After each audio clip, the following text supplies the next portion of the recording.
Olá pessoal, aqui é o professor Rafael. Hoje eu vou mostrar para vocês como criar suas próprias bibliotecas em C, no HTML Studio 7 ou no Microchip Studio. Bom, vamos começar aqui criando um projeto novo. Vocês podem ver que tem três opções aqui na criação de um projeto em C. Eu vou criar um projeto executável, daqui a pouco a gente vê aqui essa opção de biblioteca estática. Vou chamar aqui de TestLib. Escolho o micro. Digamos que eu esteja programando alguma coisa e queira criar uma biblioteca para poder depois reaproveitá-la em outros projetos. Como exemplo aqui, vamos criar uma biblioteca para piscar um LED. Então vamos imaginar que esse LED está ligado aqui inicialmente na porta B0.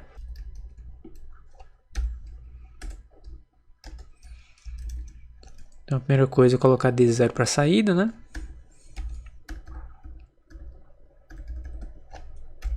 Para piscar um LED aqui é só variar o estado desse pino.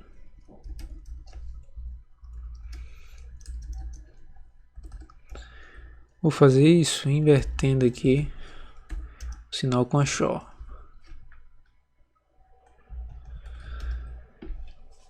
Esse aqui vai inverter o último bit da porta B, que é o B0. Vou colocar um delay aqui de 1 segundo. A biblioteca do delay é essa daqui. Eu tenho que informar também a frequência da CPU. E pronto, já consigo chamar aqui a função de delay. Vou colocar 1 segundo.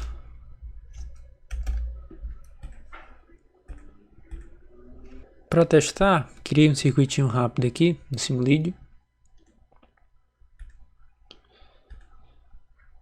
Bom, tá tudo ok, né? Piscando aqui a cada 1 segundo. Daí digamos que eu queira transformar essa funcionalidade aqui em uma biblioteca. O primeiro passo provavelmente é criar uma função para encapsular a funcionalidade. Vou criar aqui uma nova função. Blink, por exemplo, aqui. And delay.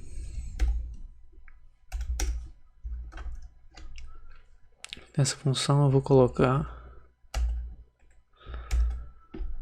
o código que eu estava rodando lá no main. Vou puxar a inicialização também. Aqui, para evitar que eu sobrescreva informações dos outros pinos da porta B, eu vou colocar aqui uma máscara UL para setar somente o bitmap significativo.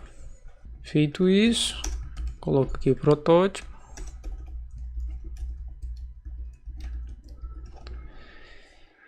E basta chamar a função no while. Faltou aqui o ponto e vírgula. Ponto e vírgula aqui também. Se a gente voltar aqui no Simulid, ainda continua fazendo a mesma coisa. Se essa função só fizer sentido nesse escopo aqui do projeto e não tiver necessidade de aparecer em outros projetos ou em outros arquivos, então essa solução aqui é perfeitamente possível.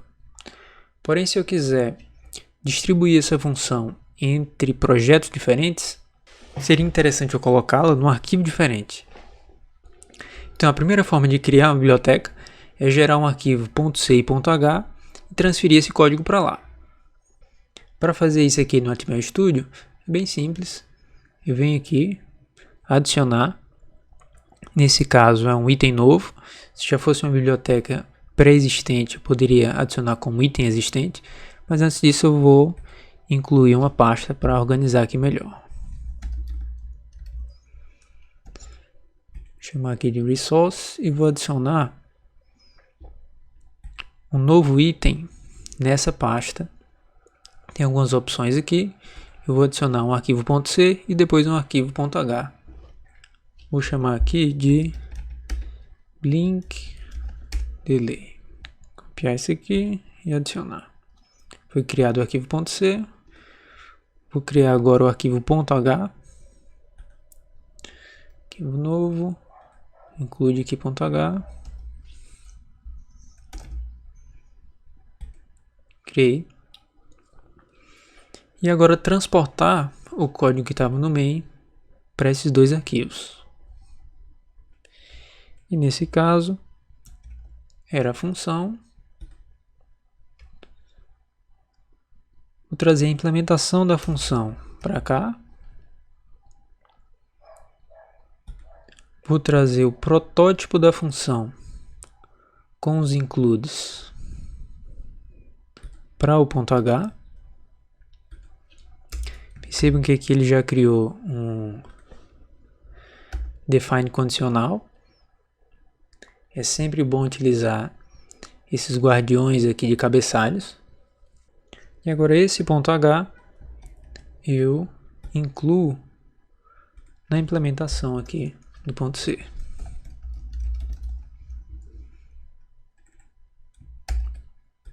Como você criou uma pasta nova, então tem que incluir aqui o caminho todo, senão ele se perde.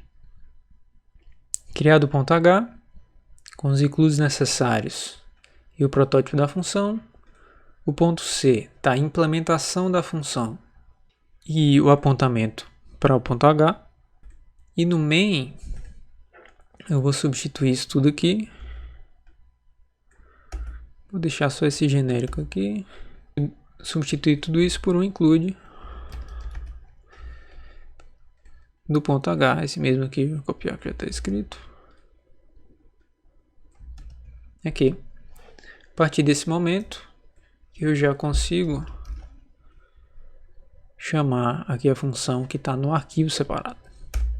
Então, se eu rodar isso aqui... desculpa, copiei errado aqui. Bom, no .c, o arquivo .h já está na mesma pasta dele, então não precisa disso aqui. Os dois já estão na mesma pasta, só vai precisar do caminho completo aqui no main. Então, se eu rodar, vier aqui no Simulid, recarregar o firmware, ainda continua lá piscando a cada um segundo. Então é assim que eu crio uma biblioteca com um par de arquivos .c e .h aqui no Atmel Studio, no Microchip Studio.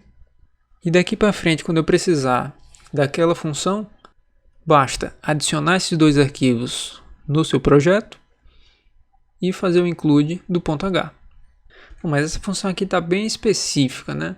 Vamos dar uma melhorada nela para ela poder ficar um pouco mais genérica e talvez fazer mais sentido como uma biblioteca. Como é que eu poderia melhorá-la aqui? De repente, se eu receber como argumento qual pino e qual o tempo do delay, ela já ficaria um pouco mais genérica e poderia ser usada em contextos diferentes. Então, só para exemplificar aqui, eu vou fazer isso. Eu vou assumir aqui que vou receber como primeiro parâmetro a porta do LED.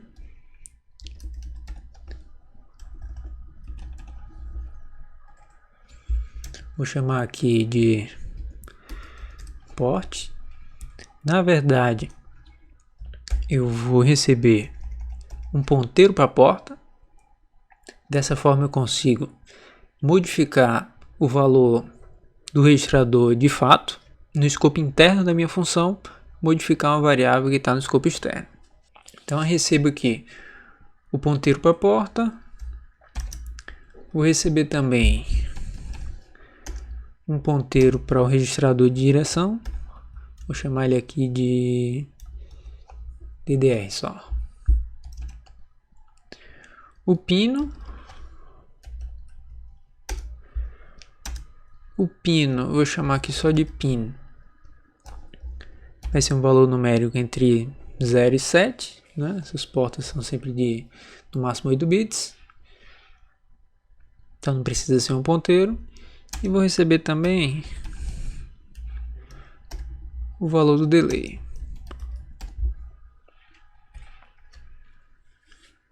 Daí essa função aqui, bom, primeiro aqui não vai ser mais DDRB, vai ser o valor que eu recebo aqui como parâmetro. E eu vou modificar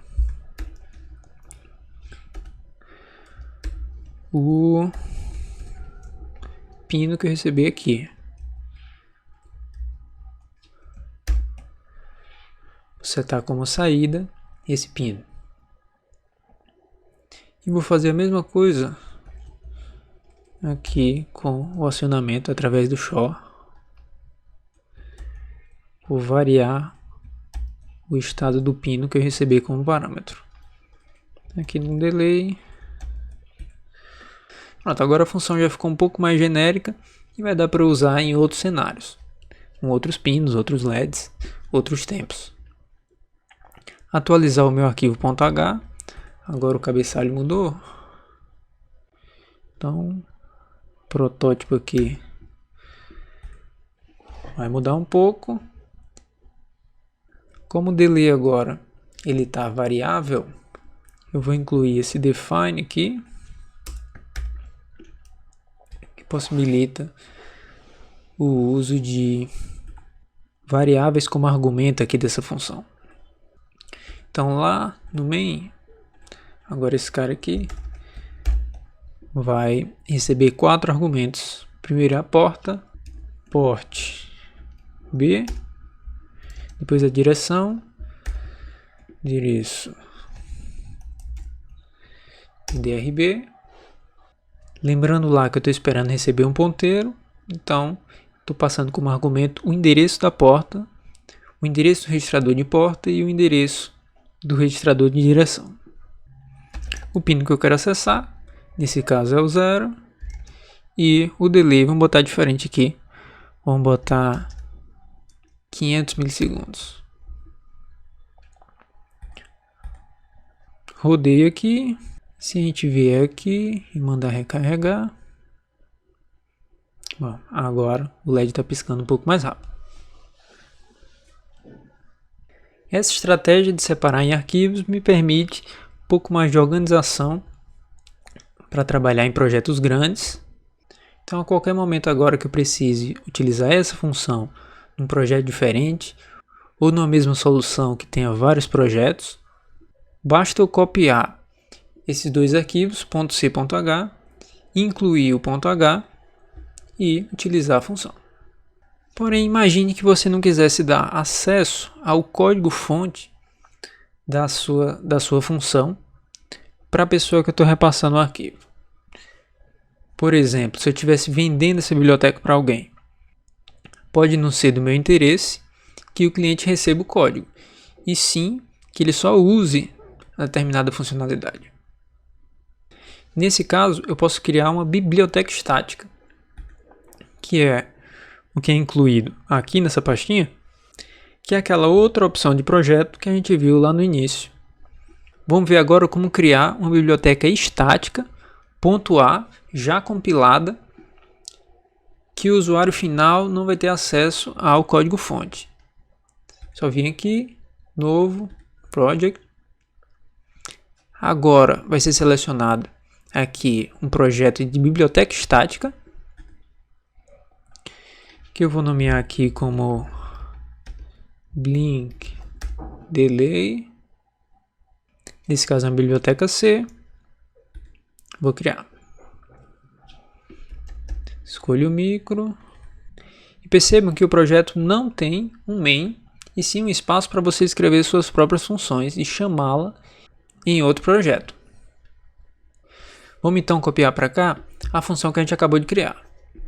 Primeira coisa é incluir mais um arquivo aqui, .h, né?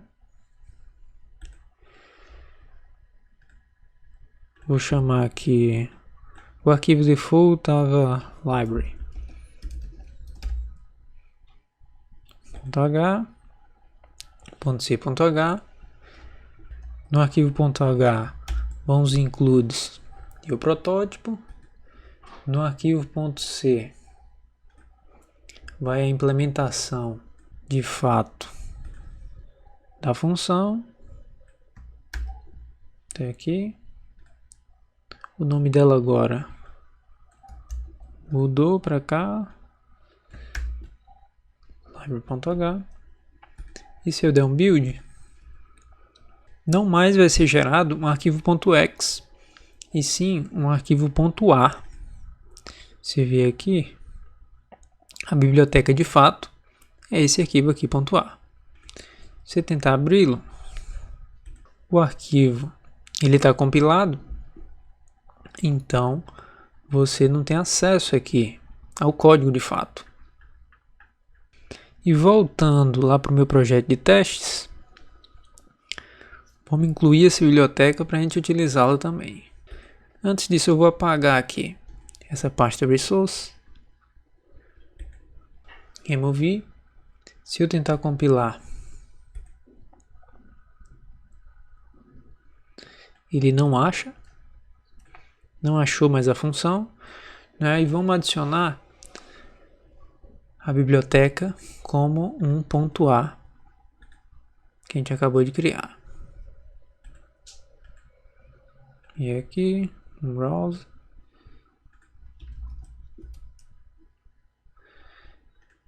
esse arquivo aqui já está aqui, ó. Se eu tentar compilar, foi tranquilo, né? Vamos colocar aqui um outro valor aqui para a gente ver a frequência do LED mudando. E aqui no Simulid, se eu recarregar, ó, ficou mais rápido que o LED, né? Já carregou o .x gerado a partir da biblioteca no formato .a. Então era isso, pessoal. Vocês têm aí duas opções: ou gerar um arquivo .c e .h, incluir na solução. Dessa forma o código fonte vai estar visível no projeto.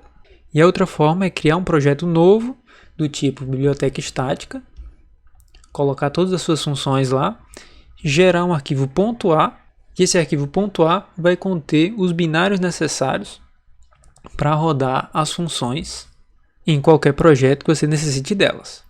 A diferença é que a implementação vai ficar escondida nesse caso. Então, dependendo da sua aplicação, você pode escolher aí uma estratégia ou outra.